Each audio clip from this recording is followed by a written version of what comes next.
did you have any like plans in January, say, that had to be put on hold because of this incredible pandemic Oh, life? completely, man. We had so many things lined up, ready to go with several of my bands and tours. I have a band called Symbolism with London May, who was he's in ministry now too, and he was in Sam Hain, London May. Oh, okay. Right here. Yeah, and well, I have a band with him, a guy named Devix, and James from the original Christian Death. And it's really good. It's different and everything and stuff. And we were going to have our third show. We played the NAMM show, but then we were going to play a third show at the Henry Fonda here, support for Body Count, Right. because we hooked up with the Body Count and everything. And my other two bands, Adolescents and Rikk Agnew band, we were going to go on different parts of the world to tour. Had all this stuff lined up. Boom, pandemic. Right. Right.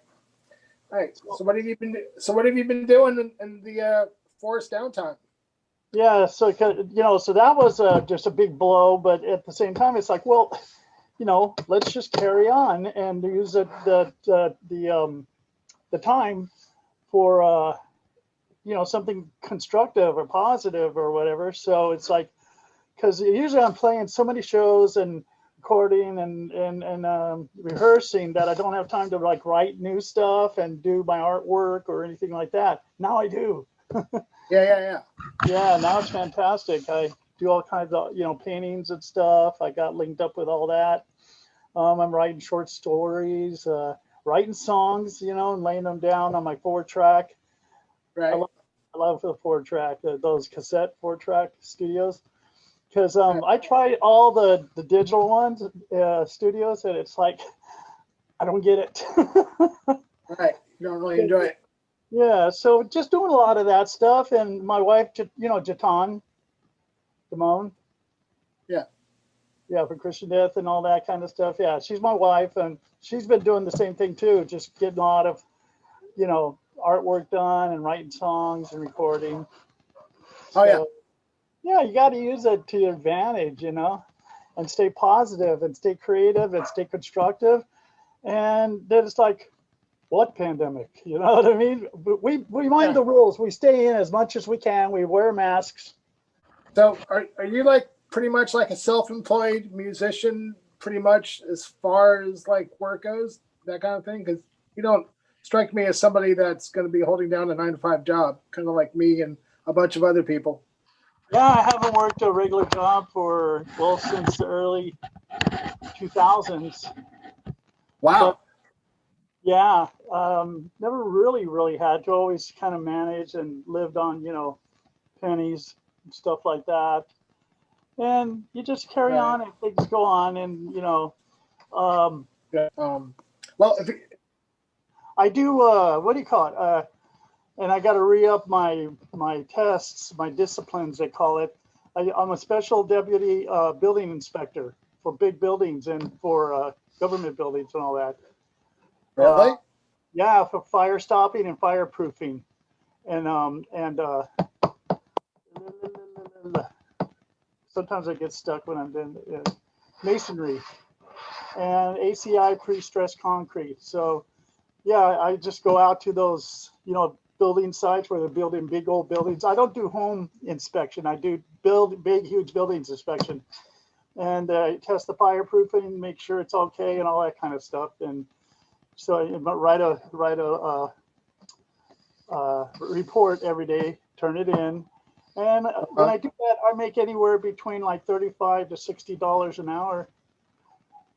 And it's so even if I needed the money completely, I could do that for 3 months at a year and have plenty of money. Okay. Is that like a trade that you learned like when you were young, or did you pick that up later? Picked it up later from a friend of mine named Paula, who is really good at it. She does it in Hawaii now and stuff. So, yeah, and it was right up my alley. It's fun. It's dangerous sometimes. I like that. Yeah.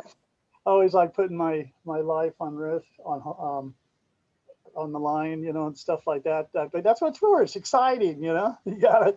That's why when we play like really bad neighborhoods or weird countries and stuff, it's like, oh, this is so cool. We can be killed. I saw that there's supposedly going to be a movie about you and your two brothers. Is that actually going to be coming out? Yeah, it's still in the, you know, it's being edited and stuff. It's a real huge project. It's been going on, being made for almost two years, maybe. The guy, Right.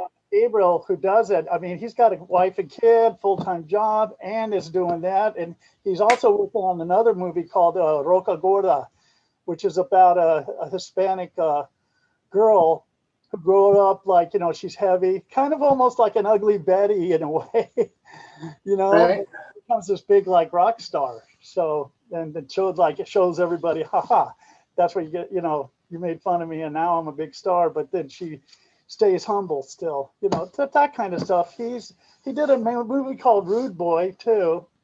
Okay. Not the Clash one. Okay. It's another one about the OC ska scene, because he was a big, you know, ska person, the guy making them. And he's just trying to get so many different things in this movie. It's like feature film, but it's like part documentary, part motion picture, part interviews. It's got so hopefully we're hoping for that it'll be out by this coming summer. Oh, that'd be great. So it's kind of like a story about maybe you and your brothers and your family, but also probably I'm going to imagine that it's also about the three individuals, like the paths that you guys have taken and stuff. Because you're the oldest one, right? And then Frank, Yes, and then Alfie, right? Uh-huh. Okay. And then between me and Frank is our sister Tony. And she's pretty amazing. Yeah. Your guitar style. I'm sure you've heard this before. You guys kind of sort of pioneered this weird sort of octave style of playing guitar, which has shown up pretty much everywhere, really, ever since then. You know, all kinds of bands utilize the kind of tricks and styles that you and Frank did on that record.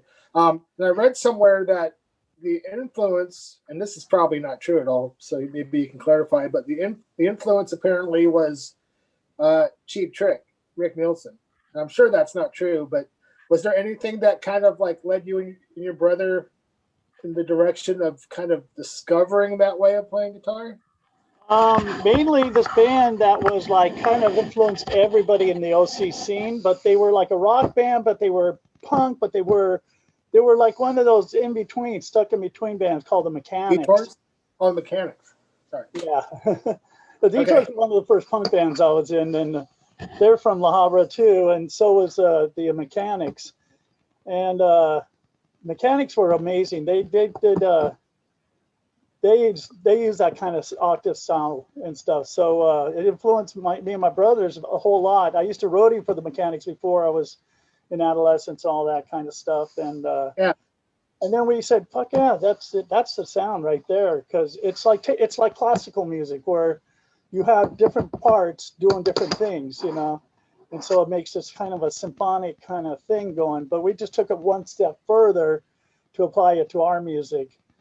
And yeah, so that was the main influence, was the Mechanics. Mechanics. They're kind of like a sort of a pre-punk kind of figuring it out kind of band. Did they have any record or a single or anything? They were there's a single that they put out. That's the only thing that they had put out. It's worth a lot of money on Discogs and all that, because they only made so many. But have you ever heard of a band called Poop? Yeah, isn't that another band that you're in?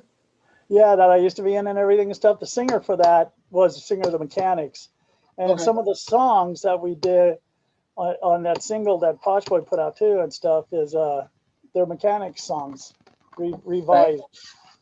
So, because they're just too good to waste, you know. Right. Like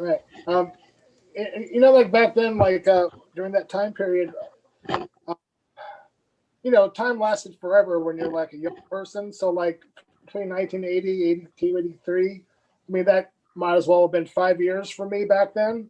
So there was like chronological. It's like this order of things that happened to you, and it all happened in a really quick amount of time. And I guess the Adolescents record was sort of the first thing.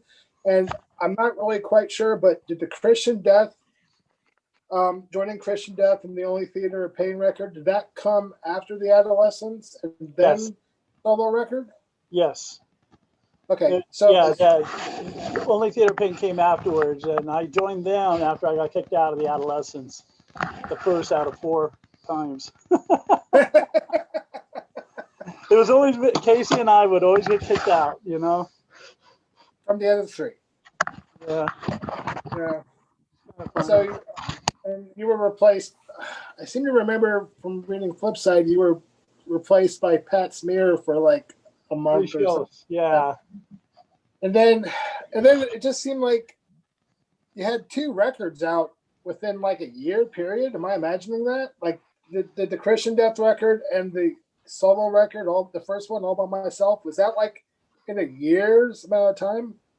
Because it just within the year they were both released, like the 82, I believe, or something. Yeah. Right. So but the All By Myself was right after Christian Death album came out. And it was just, I don't know, I was at a record store called Up Another Octave. This guy, John Lee, he was an early supporter of punk and everything, all the new music with his record store. He was a great guy. He had he had shows in his record store and stuff. He put out an album called Up Another Octave Transmission that he did with K-Rock. Detours are on that. And yeah, he was really, really cool. And I'd go in there a lot, talk with him. And Alex Gibson, that was in 45 Grave, had put out a solo record, everything except drums. And John Lee goes, "You see this?" He goes, "You could do something like this. And you play drums too. You ought to do an album all by yourself." I go, "Thank you." So I called up Lisa Vanger, from Frontier, and I'm all, "Hey, could I do like a solo record where I play everything?" And she's all, "Sure. When do you want to do it?" I go, "Now." She go, "Okay." So we booked some time, and I had Tom Wilson do it. I was working a full-time job at the time in Orange County. I recorded in Sun Valley where those other albums were recorded. And it took me 3 days, including mixing, to do it. I did all the drum tracks first, then all the bass tracks, and all the rhythm tracks, then the main vocals, then keyboard, lead guitars, backing vocals, whatever else. And I love that record to this very day. And just the whole feel. I didn't know that it took that little time to put it together. 3 fucking days for everything. Yeah. And I'm kind of I'm a stickler about like recording. Like I don't like to do any more than at the very, very most, like 4 or 5 takes of something. If I don't, then forget it. Right. You just don't want to beat it to death, kind of thing, right? Right, and I get prepared. I prepare before I go on the studio too. I sit there and just kind of get it all in my head. And a lot of the songs, when I write them, I got like a studio in my head. And when I write these songs, I can hear the whole song in my head. Yeah. So that's why it was easy for me. I almost feel like I cheated doing that album because I had that gift to do that. To hear the whole song and everything. It never turns out quite exactly how I hear it in my head, but that's part of, when you take it from your head and make it and manifest it, it's not going to be exactly the same, and that's okay. Yeah, sure. Yeah, I like to keep it, kind of spontaneous and, and if there's little mistakes or riffs or whatever and stuff, leave them. I mean, that's rock and roll, right?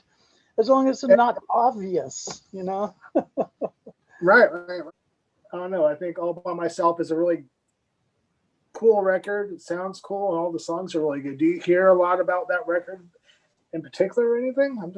Yes, people love it. And I've even had people on my tours, on my solo tours, be like, hey, yeah, I mean, the classic Blue Album is classic and da-da-da-da, but I kind of like All By Myself better. A lot of people would be saying that. And what's funny is half of those songs were going to be for the Adolescents' second album.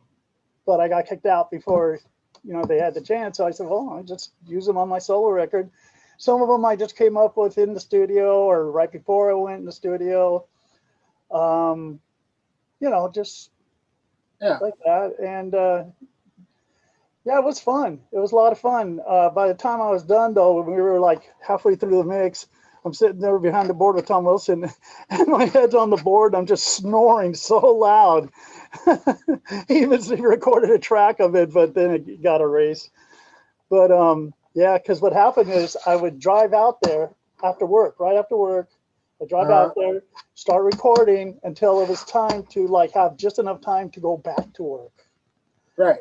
It was because it was, you know, if we got it during the middle of the week, we could get the studio for a lot cheaper. So that's why we did it like that. And it was crazy, man. It was that was without drugs or anything, just beer and coffee at the time. And being excited, I guess. Oh yeah, just being pumped up in there, you know. So you're on these three pretty pivotal, for lack of a better term, Southern California punk rock, whatever you want to call it, records in a short amount of time. What did you do afterwards, before the Adolescents eventually got back together, and which led to the Brats and Battalions album, which is another record that you don't really hear about, that I want to ask you about later. But yeah, what was going on? Because it sounds like you were really busy. Between right after the All By Myself and everything, and then Casey and I, you know, were kicked out of the Adolescents again, and so we decided, hey man, we're going to take the sound, because you know basically the sound happened more for the Adolescents when Casey and I joined. Before that, I mean, not that they weren't great, but they didn't have. There was no octave stuff going on. There was not a definite sound. And so Casey and I just said, well, fuck it, man. They don't want us. We're going to start our own band. And that's when we got DI going. Is that Tracy Pugh over your shoulder? It is Tracy Pugh over my shoulder. Yeah. God, I love that band so much. Oh, yes. Yes. Yeah. Tracy is... always keeps watch over me when I do these things. He's a good one to have watching. He's menacing looking, but I heard he was a sweetheart.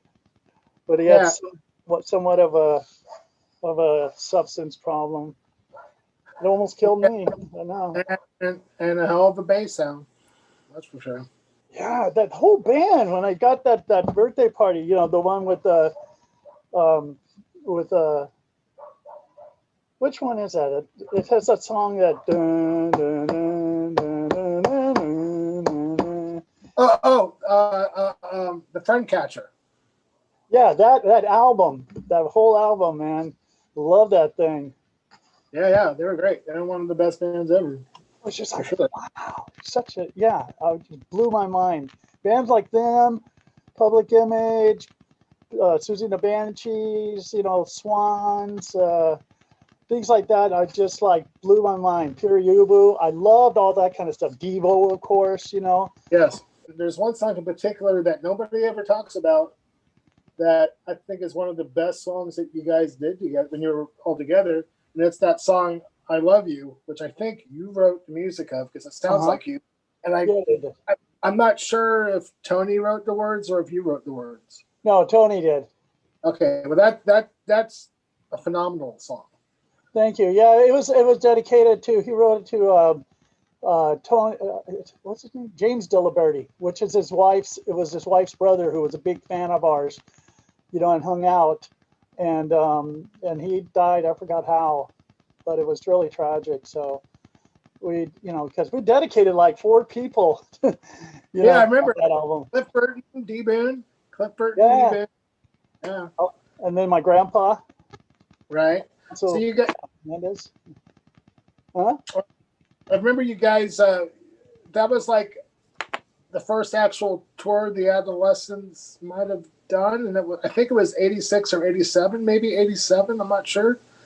Well, they went well. They went okay, but we discovered something that kind of humbled us really hardcore, which was like, you know, we thought because, you know, in LA we're the shit, we're #1 on Rodney on the Rock and this and that, and you know, and then we finally go on this tour, and then it's like, well, at this show you're gonna have to open up for these shows. You got to open up for Bad Brains, and we'd really hardly heard of the Bad Brains. You know, the only Bad Brains we heard was on Let 'Em Eat Jelly Beans. You know, Pay to Come.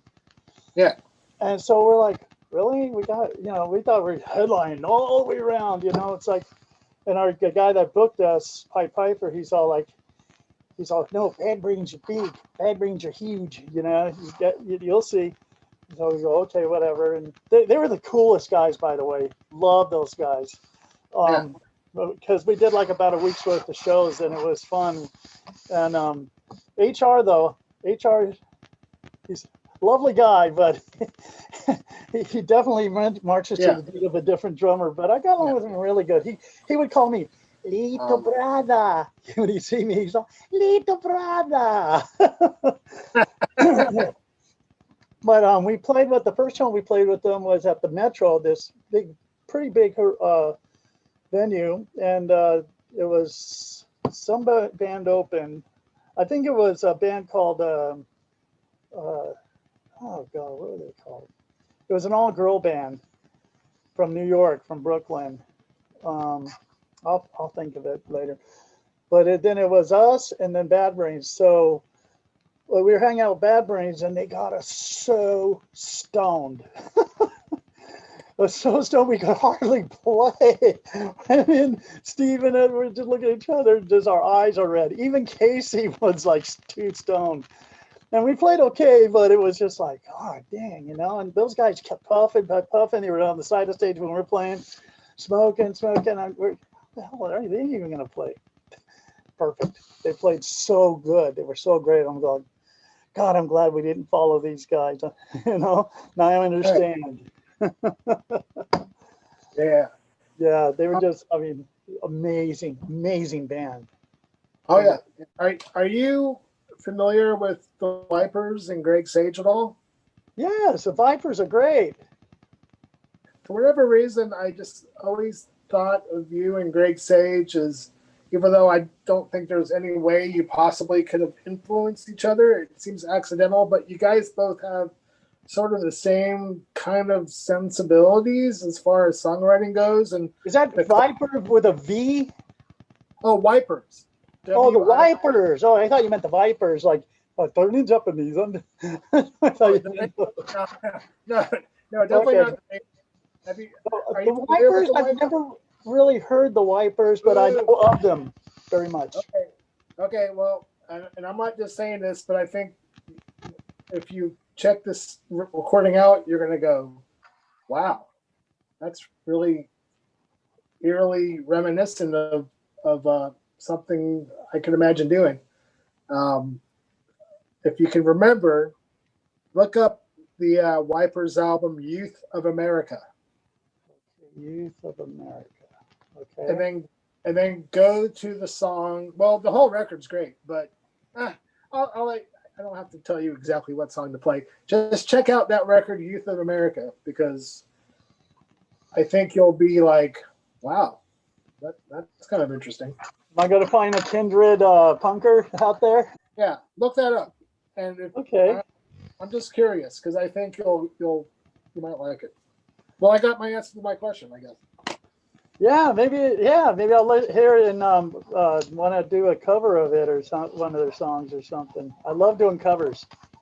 It seems like, from what I can tell when I look at your social media stuff, it seems like you have been extremely busy since since you went through, I guess, your health crisis stuff and health issues, and was going through all that stuff another motivating factor, and like, okay, I'm just going to do as much of this as I can, be as busy as I can, be out there as much as I can.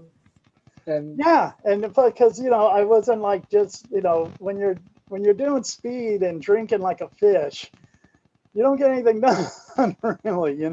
I did, even so, but that's just bad stuff right there.